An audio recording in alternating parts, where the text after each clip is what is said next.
네, 안녕하세요, 여러분. 오늘도 이게 아침에 보니까 비가 오네요. 비가 지금 3일째 내리고 있나요? 여기는 좀 수도권은 아니고 아랫지방인데, 어쨌든 3일 동안 지금 계속 비가 내리고 있습니다. 지금 시간은 5시 15분이고요. 지금 저는 또 출근을 하고 있습니다. 이제 점점 여름이 되고 있잖아요. 근데 요즘 이렇게까지 어둡지는 않았거든요. 아무리 5시라고 해도 이제는 해가 좀 뜨는 게 보이더라고요. 그래서 되게 밝은 햇살을 보면서 출근하는 게 좋았는데, 이게 비가 와서 그런지 너무 어둡네요. 혹시나 지금 화면이 너무 어두워서 이게 너무 안 보이는데 라고 생각하시는 분은 한 30분 뒤에 제 출근하는 모습을 보시면 훨씬 밝아진 모습을 보실 수 있을 겁니다. 네, 오늘도 어쨌든 무사히 일어나서 잘 출근을 하고 있습니다. 그래서 오늘은 자기소개를 좀 더 이어서 하는 시간을 가져볼까 해요. 어제 제가 얘기했던 거는 저는 아직까지는 30대고 내년은 이제 40이지만 이제 뭐 아이들을 키우는 가장이다 뭐 이런 그리고 의사다 뭐 이런 얘기까지 했나요? 뭐 그랬던 것 같은데, 평소에 제가 하는 일에 대해서 저도 좀 제 머리로 좀 제 일을 정리를 할 겸 한번 그거에 대해서 얘기를 할까 합니다. 그래서 제가 하는 일은 이제 들어보셨나 모르겠는데, 저는 이제 영상학이라는 이제 과를 하고 있습니다. 그래도 요즘은 병원을 자주 다니시는 분들은 영상학과라고 하면은 이게 무슨 과다라는 거를 좀 잘 아시더라고요. 근데 병원을 잘 가지 않으시는 분들은 이제 내과, 소아과, 뭐 정형외과 이런 것만 주로 이제 간판을 통해서 보시다 보니까 영상의학? 뭐 이렇게 비디오로 영상을 찍는 과인가? 뭐 잘 모르시더라고요.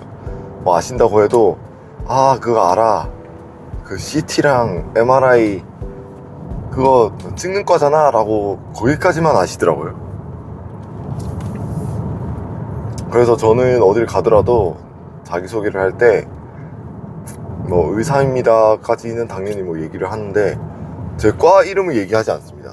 과 이름을 얘기해봤자 큰 오해를 불러일으킬 수 있기 때문에 저는 저는 의사고요, CT, MRI 판독하는 그런 사람입니다 라고 굉장히 길게 제 직업을 서술을 해요. 그러면은 모든 분들이 다 이해를 하시죠. 사실 근데 영상학과 의사가 CT, MRI 판독만 하는 거는 물론 아니죠. 그 외에 다양한 또 일들을 하기는 합니다. 하지만은 일반 사람들이 이해하기에는, 그리고 가장 좀 중요한 업무 중에 하나가 사실 또 CT, MRI 판독이기 때문에 저는 그렇게 이야기를 합니다. 제가 원래 영상학과 의사 지망은 아니었습니다. 아주 먼 옛날 10년 전, 10년도 더 된 이야기를 먼저 하자면은, 그때를 먼저 한번 생각을 해볼까요? 저도 그때를 한번 거슬러 올라가 보도록 하겠습니다. 이제 10몇 년 전에 이제 저는 전공의를 했습니다. 레지던트라고 하죠. 이제 대학병원에서 수련을 받는 건데, 그거보다는 더 거슬러 올라가야겠네요. 레지던트 하기 전에는 뭐죠? 네, 레지던트 하기 전에는 1년 동안 인턴을 합니다. 병원에서 인턴. 자꾸 이게 돌아가는데, 네,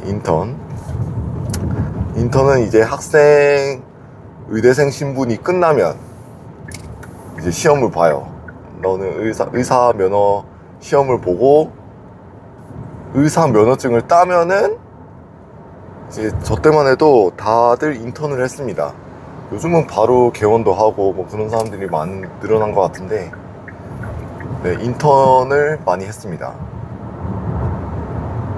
그래서 인턴 1년 동안은 이거에 대해서도 참 할 말이 많은데, 정말 병원에서 와, 이런 일까지 있었어? 라고 하는 거를 인턴들이 많이 합니다. 뭐 예를 들면 각종 뭐 소독, 뭐 각종 뭐 환자분들이 이제 관 달고 있는 거 있잖아요.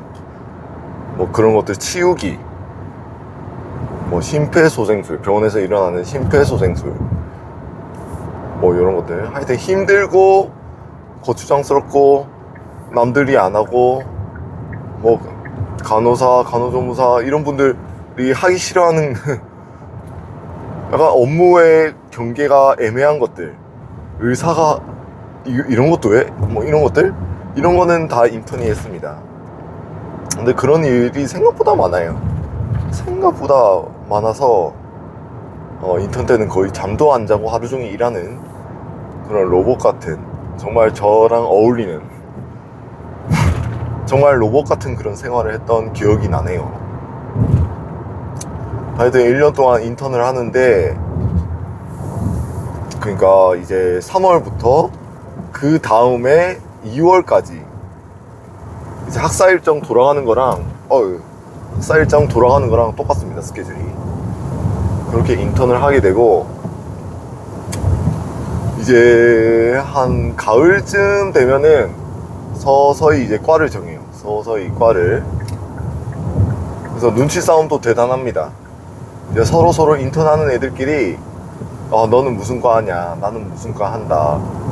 그리고 이미 과에 있는 그 전공의 선생님들과 교수님들께서도 계속 물어보십니다. 야, 너는 무슨 과 해라. 너는 무슨 과 관심 있니? 뭐 인턴 할 때는 수술방이 많이 들어가는데, 수술하는 과에 있으면은 수술방에 들어가도 그 얘기가 계속 나옵니다. 야, 인턴. 요즘 뭐 야, 인턴 이렇게 안 부르려나? 근데 저 때만 해도 뭐 그렇게 좀 많이 불렀는데, 아니면 뭐 인턴 선생님 이렇게 정중하게 불러주시죠. 인턴 선생님. 교수님께서 무슨 과 하실 거죠? 맨날 물어보는 게 그거였어요, 진짜. 단골 질문. 그래서 물어보시면은 저는 뭐라고 대답할게요? 저는 항상 그렇게 대답했습니다. 저는 피부과 지망입니다, 교수님. 그래? 에이, 피부과 이러면은, 피부과라고 하면은 다들 그 수술하시는 교수님들은 반응이 미적지근해요. 이게 좀 상극이잖아요. 누가 뭐 의학에 대해서 모르는 사람이 생각을 해도 피부랑 이제 몸 안쪽을 다루는 이제 외과랑은 좀 많이 상극이죠. 그래서 뭐 피부과? 에이, 피부과보다는 우리 과가 좀 더 좋은데, 뭐 각 과의 교수님들께서는 다 자부심이 있으셨으니까 피부과를 왜 하지? 그러니까 이런 뉘앙스로 뭐 얘기하시는 분도 있었던 것 같고, 그리고 보통은 또 그런 반응이 많았어요. 피부과? 너 공부 좀 했구나. 피부과 요즘 인기가 많다던데 너 참 대단하다. 뭐 이런 식으로 얘기를 많이 해주시기도 했던 것 같습니다. 네, 그래서 결론은 제 지망은 원래는 영상학과는 아니었고, 네, 피부과였습니다. 피부과. 피부과. 네. 갑자기 생각이 많아지는데, 피부과. 근데 왜 피부과를 하고 싶었을까요? 그거에 대한 질문에 대한 대답은 저도 참 하기 힘듭니다. 왜냐면은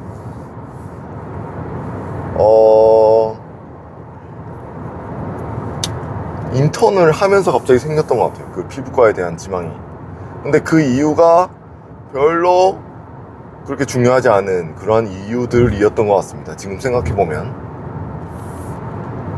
자, 의사 세계에서는 이제 피한성이라는 얘기가 아주 그 당시에도 만연해 있었습니다. 피한성, 피부과, 안과, 성형외과, 주로 이제 뭐 미용 쪽이거나 뭐 안과, 백내장 수술, 이렇게 로컬의 황제, 그런 과들이 인기가 많았는데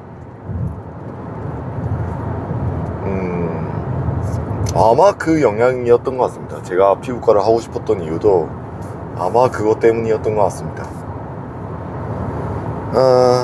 인턴 때 점수를 매겨요. 점수를 A, 뭐 구체적으로 어떻게 매기는지는 저도 모르는데 대학병원의 시스템에 대해서 완전히 아는 건 아니기 때문에, 근데 A, B, C 셋 중에 하나의 점수를 받는다고 저는 알고 있습니다. 요즘 또 어떤지 모르겠는데 저 때는 그랬어요. 근데 그 A, B, C가 뭐 3등분해서 딱딱딱 이렇게 나눠지는 건 아니라고 또 들었습니다. 그게 무슨 말이냐, 대부분은 제가 알기로는 저희 병원만 그랬는지는 모르겠는데 대부분은 B를 받는다고 알고 있고, 그리고 극소수의 인원만 진짜 잘하는 애들은 A, 뭐 상위 한 5명 정도는 A를 받고, 극소수의 정말 좀 인턴 생활을 안 좋게 했다고 평가받는 친구들이 하위 몇 명이었으려나, 한 5명에서 10명까지는 아니었던 것 같고, 아마 그 C도 한 5명 정도는 아니었을까, 그런 생각을 합니다. 저는 인턴을 열심히 했습니다. 제 특기가 머리 안 쓰고 일하는 게 제가 제일 잘하는 겁니다. 머리 안 쓰고 몸이 움직이는 거. 그러니까 생각은 여기는 비어있는데 손이 움직이는 걸 잘합니다. 완전 로봇이죠, 로봇. 그런 단순 노동에 특화되어 있는 사람인데 어떻게 지금 의사가 됐는지, 참 어떻게 또 공부는 했는지.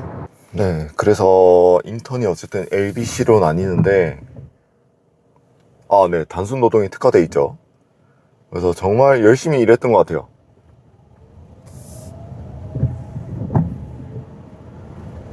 어떤 모과에서는 제가 일을 할 때 같이 일하시던 인턴 선생님이 그만두셨습니다.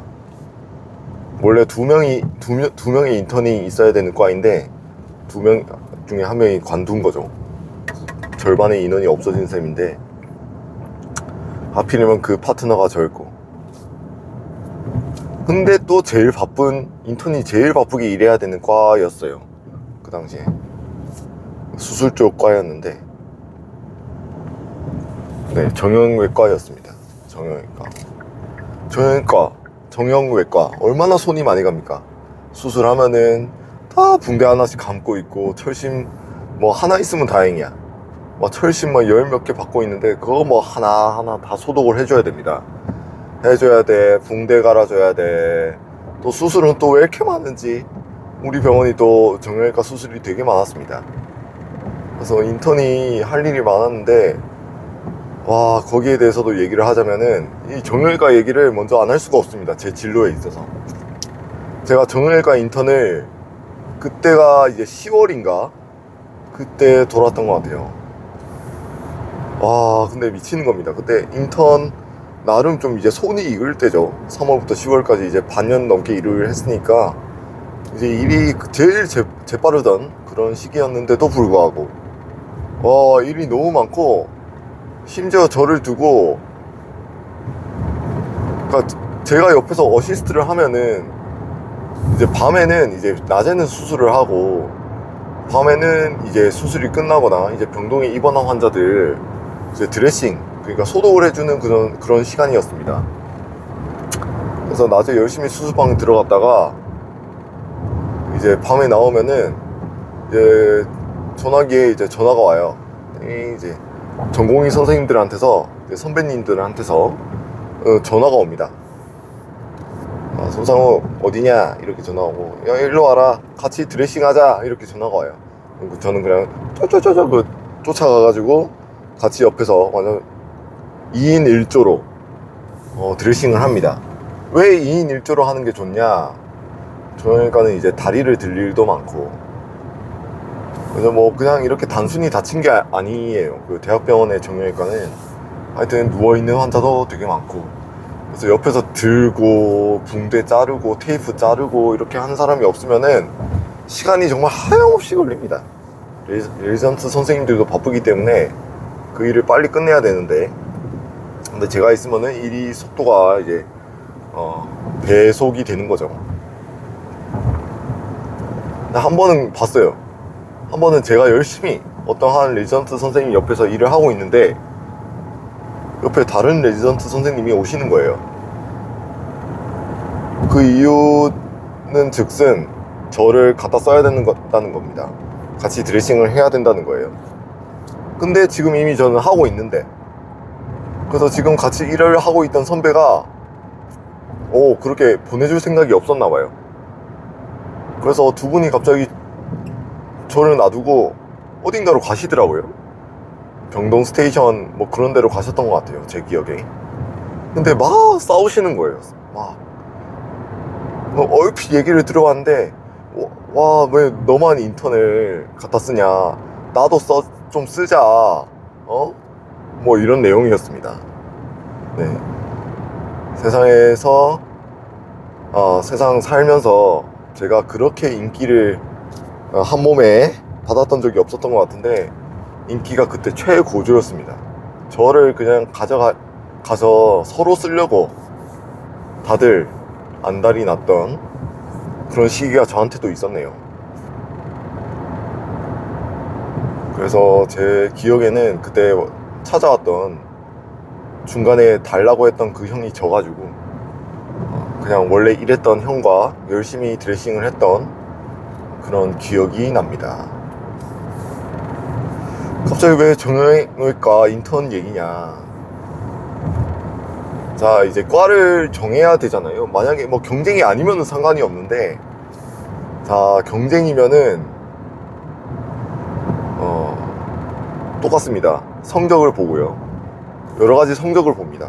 그리고 면접을 봅니다. 보통은 면접을 보는데, 그 면접을 보통 한 10월, 11월 이렇게 가을 좀 지나고 나면은 봐요. 미리 이제 면접을 봐야 정할 수 있으니까.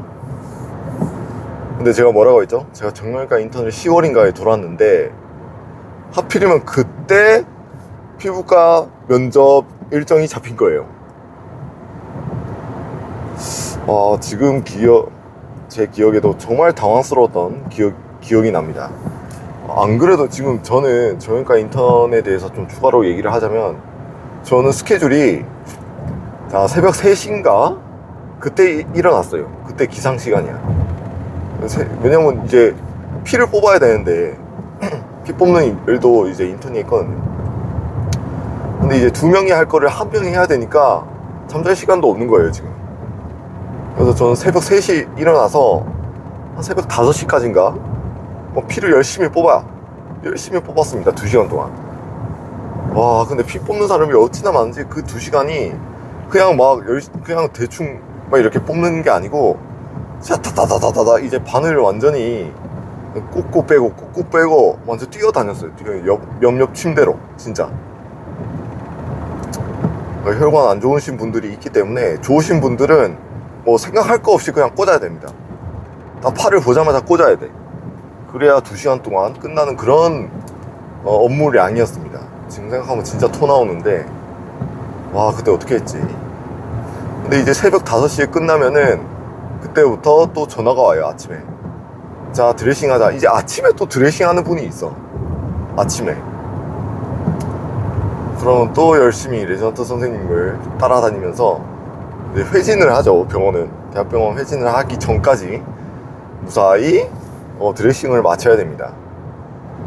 그래서 이제 회진을 할 때가 제가 그래도 아침에 좀 쉴 수 있는, 좀 못잔 잠을 잘 수 있는 그런 시간이었습니다. 한 1시간 정도였던 것 같아요. 그래서 그렇게 1시간 정도 자면은 이제 한 8시 정도가 될 텐데, 그때부터 이제 수술 수술방에 가야 돼요. 가서 어느 사람보다도 빨리 가야 됩니다. 이제 인턴이 이런저런 장비도 세팅을 하고 뭐 이런 준비를 다 해야 되기 때문에 미리 가서 8시부터 하면은 이제 점심때까지는 뭐 아무 생각 안 하고 열심히 이제 수술 보조를 서면 됩니다. 이제 점심시간 이라고 부르기 뭐한 점심시간이 오면은 그때 뭐하냐, 네, 열심히 수술 준비를 하면 됩니다. 똑같습니다. 점심 먹는 시간 따위 없었습니다. 저는. 와, 지금도 그렇게 하는 데가 있나. 그때 기억이 나는 게 이제 침대를 끌고 이제 환자를 끌고 이제 수술방으로 들어가는 것도 이제 인턴이 주로 하는데, 그때 수술방에는 이제 김밥이 있었어요. 김밥을 줍니다. 이제 식당에 못 가는 사람들을 위해서. 근데 그 김밥도 수술실 휴게실에서 먹으라고 주는 김밥인데, 원래는 저는 이제 수술이 끝나면은 막 달려갔어요. 이제 김밥이 있는 캐비넷으로 막 달려가서 김밥 하나 남아있는 거, 이게 늦게 가면 또 김밥이 없더라고요. 그래서 김밥 하나를 손에 쥐고 이제 그 다음 수술이 있으니까 이제 김밥을 포장을 까서 입에 하나씩 물면서 이제 한 손으로는 이제 환자의 침대를 끌면서 이제 수술방으로 갔습니다. 아, 이게 뭐 비위생적인가 아닌가요? 라고 물어보신다면은, 저도 뭐 굉장히 좀 강박적으로 위생을 신경 쓰는 입장에서 김밥을 흘리지 않고 먹을 수 있도록 최선을 다했던 기억이 납니다. 근데 왜 그렇게까지밖에 쉬지도 못하고 김밥을 먹었냐? 제 말이 말입니다. 어떻게 그렇게 김밥 먹을 시간도 안 줬는지. 김밥을 물면서 진짜 5분이 뭐야? 5분도 안 돼서 김밥 한 줄을 다 먹고, 뭐 물 한 잔을 했나 몰라. 물 한 잔을 할 시간이 있나? 왜냐면 또 지금 환자 옆에서 계속 서 있어야 되기 때문에 환자가 굴러 떨어지면 안 되잖아요. 그렇기 때문에 항상 환자 옆에 있어야 되기 때문에 김밥 먹고, 그렇게 또 오후 스케줄을 계속 했던 것 같아요. 뭐 화장실 가고, 화장실도 뭐 겨우 갔지 뭐. 화장실 갈 시간이 어디 있어. 그렇게 하면은 또 정형외과 수술이 또 늦게 끝나요. 늦게. 수술이 워낙 많으니까. 그래서 보통의 수술은 한 5시면은 정규 수술이 끝나는데, 지금도 기억나는 게 정형외과 레지던트 선생님들의 역할 중에 또 하나가 수술실을 마취과 선생님들이 관할을 하거든요. 방을 열어준다 만다 뭐 이런 거를 하는데, 그 마취과 선생님들 쫓아다니고 연락하는 게 정형외과 선생님들 일이었습니다. 쫓아다니면서, 야, 남는 수술방이 없냐? 지금 연장이다. 수술 큰일 났다. 수술방 빨리 열어달라. 뭐 몇 개 열어달라. 뭐 이런 막 소리가 막 들립니다. 그때쯤 되면. 사실 뭐 미리 알 수 있기는 해요. 뭐 수술 스케줄이 쫙 나와 있기 때문에 그거를 보면은 제가 언제쯤 수술실을 탈출할 수 있는지가 쫙 나옵니다. 대략. 그래서 보통은 5시는 아니었고 6시에서 한 7시 정도? 진짜 늦게까지 하면은 한 8시까지 9시까지 그때까지 수술을 하고 수술실에서 나오지 않았던 기억이 납니다. 거의 뭐 하루 12시간을 그러니까 수술실 일을 12시간을 했네요. 그렇게 해서 나오면은 어디를 갔냐? 뭐 이제 밥을 먹어야 될 거 아니에요. 저녁을 먹어야 될 거 아닙니까? 어림도 없는 소리. 저녁은 무슨, 수술실을 나오자마자 어떻게 알았는지 이제 또 레지던트 선생님이 저한테 콜을 합니다. 삐링띵. 아까 그 말했던 드레싱 같이 하자 콜을 그때부터 합니다. 5시에 나오면 그때부터 콜이 오고, 6시에 나오면 그때부터 콜이 오고. 나 어떻게 알았지? 저는 콜을 받으면서 식당은 무슨, 이제 편의점으로 갑니다. 편의점. 그래도 먹고 살아야 될 거 아니에요. 아무도 제 식사 스케줄을 그 당시에 신경 쓰지 않았습니다. 왜냐면 다들 바빴거든. 이해합니다. 다들 너무 바빴기 때문에 뭐 네가 밥을 먹었니 많이, 이런 따사로운 한국의 문화, 그런 거 그따위 없습니다. 알아서 먹고 자고 살아야 됩니다. 그래서 편의점에 가서 그때 빵 하나랑 우유 하나 진짜 이렇게 샀어요. 뭐 더 사봤자 먹을 시간이 없어. 그래서 빵 하나를 물면서 콜을 받으면서 이제 병동 쪽으로 걸어가면서 저 이제 갑니다 이렇게 얘기를 하죠. 뭐 걸어가는 시간이면은 빵 하나 충분히 먹으니까. 그렇게 가서 병동에서 드레싱을 열심히 하고 하다 보면은 밤 10시 11시 뭐 이 정도 됐던 것 같고, 뭐 이제 침대에 누우면은 뭐 11시 12시 그때쯤 되면은 그때쯤 이제 자기 시작해서 몇 시에 일어난다고 했죠? 3시에 일어난다고 했죠? 그래서 잠은 한 3, 4시간 자고 또 일어나면 또 반복, 피 뽑고. 정형외과는 그래도 뭐 밤에 콜이 없었던 것 같아요. 뭐 새벽에까지 전화가 오진 않아서. 앙심이 있으면 전화하면 안 되지, 그렇지 않나요? 3, 4시간 자는데 하루에.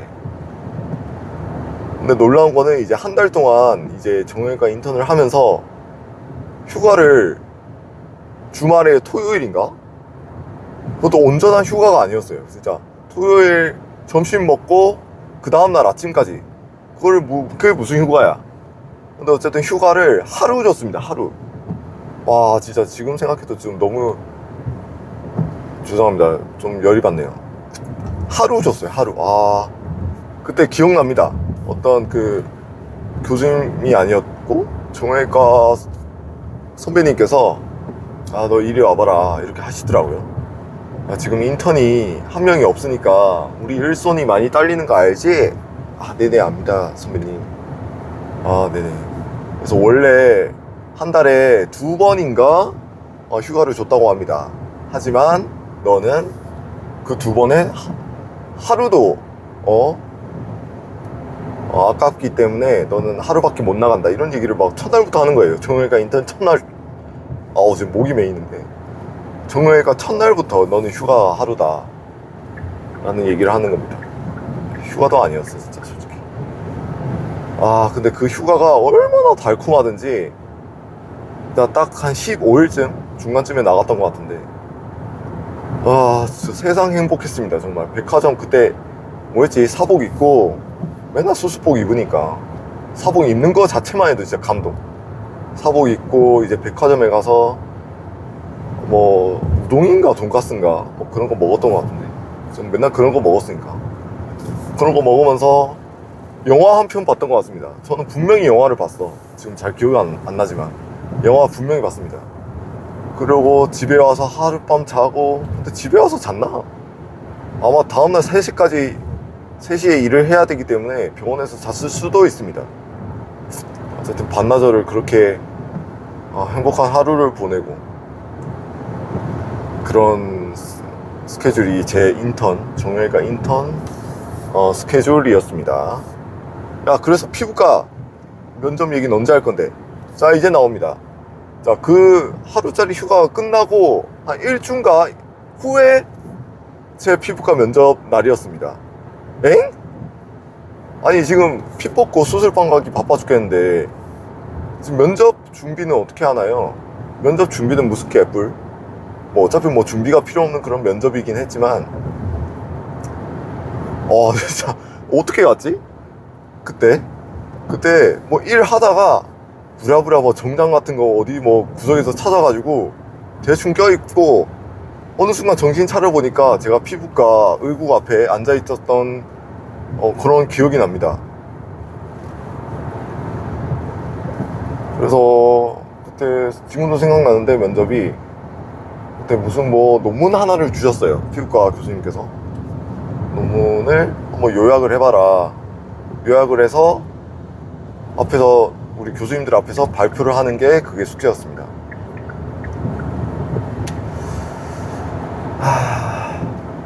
근데 그게 논문이 들어오나요? 지금 뭐 하루에 3, 4시간 자는데 머리도 뿌옇고 머리에 뭐 아무 생각도 안 들고 그게 멍하니 앉아 있었어요. 그 논문을 볼 시간을 주셨는데 진짜 멍하니 있었습니다.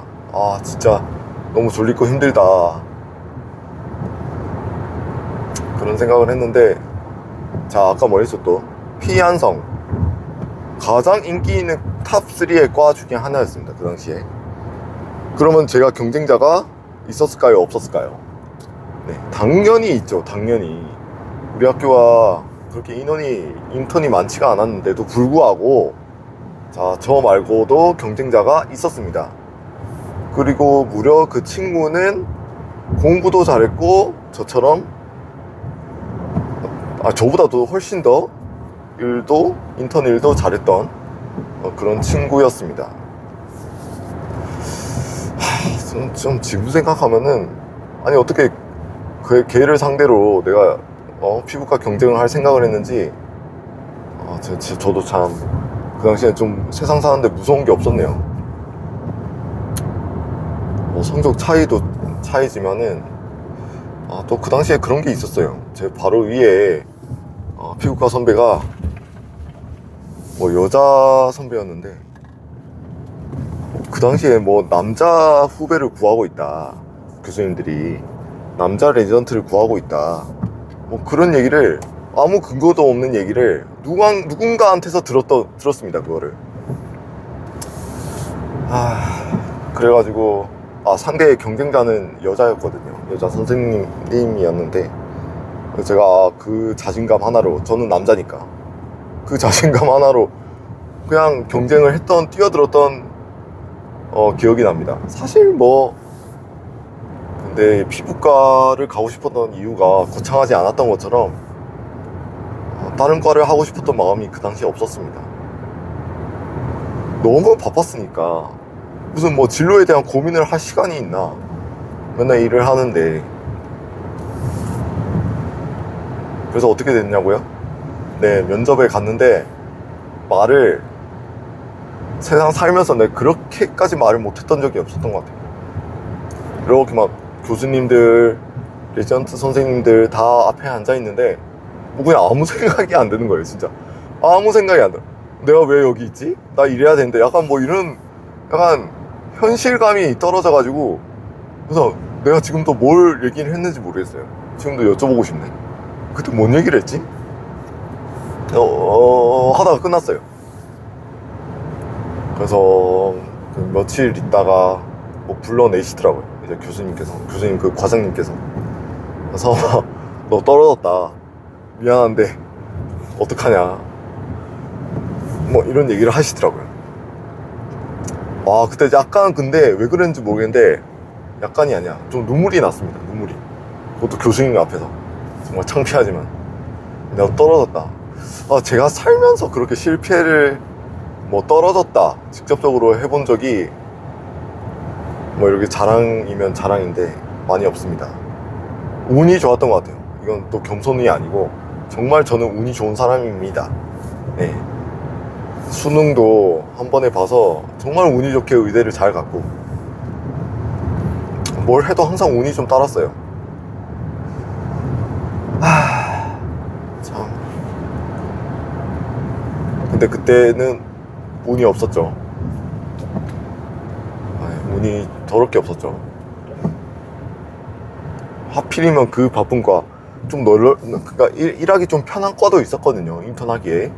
그런 과였으면은 좀 더 마음가짐을 다지고, 용모도 좀 단정히 하고, 좀 잠도 좀 푹 자고, 휴가도 좀 하루 전에 쓰고, 이렇게 면접 준비를 하지 않았을까라는 생각을 하는데, 하필이면 제가 돌았던 인턴 중에 제일 힘들었던 정형외과 인턴이라니 말이 됩니까? 어쨌든 그렇게 보기 좋게 떨어졌고, 그럼 뭐 해야 돼요, 여러분? 네, 또 과 선택을 해야 됩니다. 근데 그때부터는 진짜 어려워져요. 왜냐, 제가 피부과를 정하고 면접을 볼 때쯤이면 다른 과들도 면접을 하고 다른 친구들의 진로가 어느 정도 정해집니다. 그래서 어느 과에는 누가 가고 이런 게 다 정해지는데, 제가 거기를 비집고 들어가서 나 피부과 떨어졌는데 저 이과 하고 싶습니다 라고 하기가 굉장히 껄끄럽습니다. 그러면은 그냥 너는 피부과 지원했다가 떨어진 애 말고는 안 돼요, 아무리 성적이 좋아도. 그런 어려움이 있습니다. 그래서 문득 제가 했던 생각이 뭐였냐, 떨어지고 나서 나 그래도 남자에게는 뭐가 있습니까? 네, 군대가 있습니다. 군대가. 그때까지만 네, 군의관. 의사는 군의관이죠. 군의관을 가야겠다. 3년 동안 군의관 생활 열심히 또 아무 생각 없이 하다가 와서 또 뭐 남는 과 있으면은 하는 게 좋지 않을까 생각을 하면서 인턴을 생활을 했습니다. 정형외과 인턴 생활이 남았죠. 한 일주일 동안. 지금도 기억나요. 수술방, 기억난다. 수술방에서 수술 어시스트를 하다가 면접을 보러 나왔어요. 지금도 기억나. 그래서 그때 수술실에 있던 척추 수술하던 교수님께서 야, 인턴, 잘하고 와라 라고 응원해 주셨는데, 야, 그거 뭐 떨어져도 돼. 그렇게 응원을 해줬어요. 야, 피부과 떨어져도 돼. 야, 그거 안 해도 돼. 뭐 이렇게 응원을 해주셨습니다. 그렇게 눈물을 훔치면서 다시 수술을 들어갔는데 아직 수술을 하고 계시더라고요. 그래서 뭐 제 마음을 추스리고 뭐 나발이고 뭐 간에 지금 일을 해야 되니까 들어가는데 물어보죠. 이제 인턴 어떻게 됐어? 이렇게 물어봤는데 그건 또 다른 날인가? 네네, 합격자 발표는 또 다른 날이구나. 합격자 발표를 이제 수술하다가 나가서 듣고 이제 다시 들어왔습니다. 합격자 발표를. 제가 막 눈물 훔치면서 막 들어오는데 어떻게 됐어? 물어보시는데 떨어졌습니다. 그러니까 다들 정형외과는 이제 다 남자 선생님들이거든요. 야, 괜찮다. 야, 피부과 떨어져도 된다. 뭐 이러면서 막 야, 피부과 뭐 왜 하냐, 뭐 저한테 위로를 한답시고 그렇게 해주신 거죠. 야, 그거 안 해도 된다. 뭐 이렇게 위로를 해주시더라고요. 근데 그때 진짜 막막했습니다. 지금 생각해도. 제가 뭐 인턴만 하면은 뭐예요? 인턴이 무슨 과입니까? 대체 인턴과라는 게 있는 건 아니잖아요. 무슨 과를 하긴 해야 되는데 어쩌지, 지금 할 게 없는데. 그래서 고민을 하다가 제가 또 말이 없다고 했잖아요. 에이, 모르겠다. 그냥 말 안 하는 과 하자. 갑자기 직업의 선택 기준이 말 안 하는 과로 돼버린 겁니다. 의사인데 말하기 싫어가지고. 그래서 그 당시에 말을 안 하는 과 중에 그래도 좀 자리가 비었던 게 병리과라고 하면은 이제 수술 조직을 이제 똑 떼내면은 그거를 현미경으로 보는 거, 뭐 간단히 말하자면 뭐 그런 과였고, 그 다음에 또 뭐가 있을까요? 뭐였지? 병리과였습니다. 그거 하나였어. 옛날부터 병리과에 대한 그런 뭔가 저만의 로망이 있었습니다. 왜 있었는지는 모르겠는데 현미경 들여다보는 그런 모습이 제 눈에는 멋있었어요. 보면서 수술 끝났는데 이제 그걸 보면서 암이니 뭐니 이렇게 판단하고 뭐 그런 게 좀 멋있었던 것 같은데, 그래서 같이 드레싱을 하는 형한테 형, 저 병리과 할까봐요 이렇게 얘기를 했더니 그 형이 팔짝 뛰는 거예요. 야, 무슨 병리과냐 너거, 그거 한번 잘 생각을 해봐라. 병리과도 쉽지 않다 보기보다. 그리고 그 형의 이제 와이프가 영상학과 이제 선배님이었는데 내가 뭐 선택 기준을 그렇게 얘기를 했나봐요 그때. 저는 말이 필요 없는 혼자 묵묵히 일하는 그런 과에 가고 싶습니다. 뭐 이런 식의 얘기를 했는데, 야, 병리과는 무슨, 야, 영상학과 같은 거 해야지 라고 하시는 거예요. 영상학과. 그때 처음 영상학과에 대한 진로에 대한 고민을 했습니다. 정말 지금 생각하면 어처구니가 없죠. 의대 생활 6년, 인턴 1년 가까이 하면서 제가 지금 하고 있는 과에 대한 고민을 인턴 말에 그때 피부과를 떨어지고 처음 했다는 게 제가 지금 생각해도 참 어처구니가 없는데, 영상학과? 뭐지? 별 생각이 없었어 그때는. 뭐지? 영상학과? 라고 했는데 영상학과 인기가 대단했습니다. 피한성 다음에 정재영이라는 수식어가 추가가 될 정도였어요. 정재영 중에 영이 이제 영상학과, 정신과 재활학과, 영상학과였나? 그 정도로 인기가 많은 건데, 아니 내가 지금 피부과 떨어진 주제에 무슨 영상학과냐 라고 생각을 했죠. 그래서 에이 뭐냐. 근데 그 당시에 또 깡이 있지 않습니까? 제가 20대 88할 때. 그래서 뭣도 모르고 그때 영상학과 다니는 선배한테 전화를 했던 것 같아요. 아 선배님, 저 영상학과 혹시 자리 있습니까? 제가 영상학과 좀 갑자기 피부과 떨어졌지만 관심이 있는데 자리 있습니까? 물어봤는데 영상학과가 그때 한 2명인가 뽑았습니다. 2명 다 찼죠 당연히. 지금 뭐 제일 인기 있는 과인데. 근데 다행히 2명밖에 없었어요. 그러니까 3명은 아니었어 경쟁자가. 경쟁까지는 아니었던 거죠. 근데 진짜 다행히 그 2명 중에 1명이, 우리 병원이 왜 그랬는지 몰라. 그렇게 인기과였는데도 불구하고 2명 중에 1명이 현역, 그러니까 그 당시 지금 일을 하고 있던 인턴이 아니었고 뭐 장수생 느낌으로 있잖아요. 인턴을 하신 지 꽤 된, 바깥에서 뭘 하시는지 모르겠는데 꽤 되신 분이 어떻게 여기 영상학과 자리가 비었다는 거를 듣고 지원을 하셨나봐. 지원을 하신 겁니다. 굉장히 나이가 좀 있으신 분이. 그리고 나머지 한 분은 그냥 뭐 제 경쟁 상대가 아니었고, 뭐 당연히 제가 붙으면은 그냥 나자빠질 그런 분이었고, 그래서 지원을 했습니다. 자, 2명? 야, 2명 중에 1명만 제끼면 되네. 지원을 하자. 그 나이 많으신 분보다는 내가 낫지 않나. 와, 그런 자신감으로 밀어붙였던 것 같아요. 와, 그 당시에 제가 왜 그랬지? 와, 근데 천만다행인 거는 그렇게 막판 가을인가에 그렇게 지원을 했는데, 와, 정말 감사합니다. 그 영상학과 교수님이랑 레지던트 선생님들께서 너무 좋게 봐주시는 거예요, 저를. 그러니까 뭐 보통은 야, 너 뭐야, 지금 지원을 왜 해, 너는 이제 끝이다, 뭐 이렇게 얘기를 해주실 법한데 정말 진지하게 고민을 해 주셨습니다. 아, 지원자가 생겼네? 그러면 이제 고민을 해보자, 이렇게 돼가지고 연락이 오신 거예요. 아, 지금 고민 중이니까 한번 기다려봐라. 아, 그래가지고 뭐 기다렸습니다.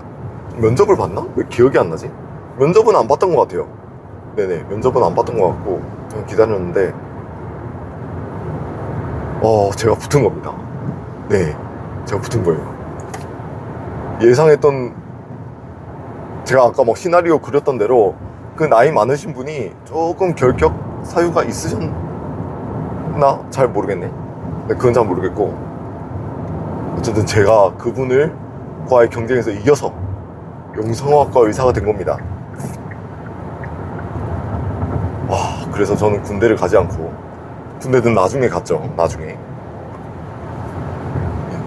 다행히 인턴을 마치자마자